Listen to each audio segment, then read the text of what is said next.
Alright, hey there Pyre Crew and welcome. Now, today we're going to be talking about a very, very interesting technique, and that technique is wet blending. So what is wet blending?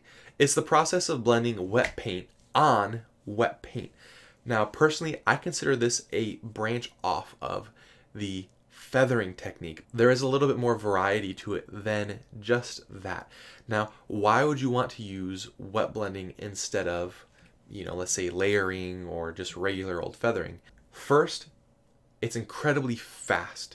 Second, it's incredibly liberating to some extent, meaning that it's kind of chaotic and kind of, it has a different flow to it. And some people naturally gravitate towards it, other people don't. And either way, it's okay, but either way, I want to show you this specific technique. There's so many different ways of applying a wet blend, and we can either do, thick paint on thick paint, we can do thick paint into thin paint, and then we can even just use regular old water to wet blend. You don't have to use paint to wet blend a color into. So with that being said, we're going to go ahead and hop on over to the table, and I'm going to show you a few varieties of wet blending that I find the most useful so that you can take them and experiment and create your next miniature masterpiece. So with that being said, we're going to go ahead and hop on over to the table. Come on with me. Hey there, Pyre Crew, and why are we covering wet blending today? Well, the reason is that it's kind of a brother technique to feathering. So essentially, we are using the same type of brushstroke almost, just in a slightly different way with wet on wet blending. And how does wet on wet blending work? So the first thing that we're going to do is we are going to thin down either a paint or just use a little bit of water, and we are going to wet a surface. The next thing that we're going to do is we are going to take a little bit of paint and we are going to place it into this wet surface and then blend it out into this wet surface. And the benefit of this is that you have a couple of things going on.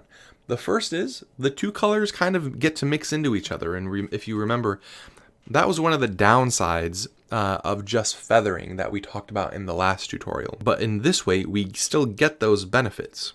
You can use this technique to create highlights, shadows, really any type of, gradient that you need to. Generally, they're still not going to quite be perfect. And as you can see here, it's still wet. And so we're just going to grab this black or a little bit more black and place it into this wet surface and then feather it out as we go.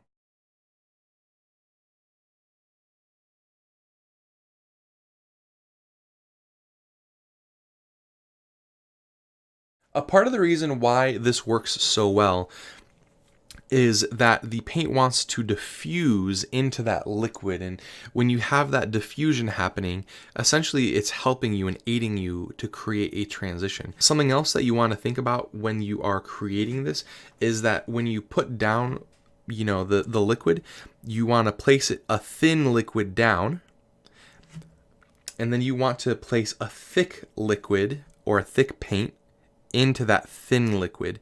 And the reason is that if you don't do it in this manner, it can very quickly turn into the paints competing too much with each other. They just kind of neutralize, or there just isn't enough of a contrast that's created. And that's really the goal, is to create contrast very quickly with this technique, but in a little bit more of a nuanced way. So in this way, it's really a really fantastic technique.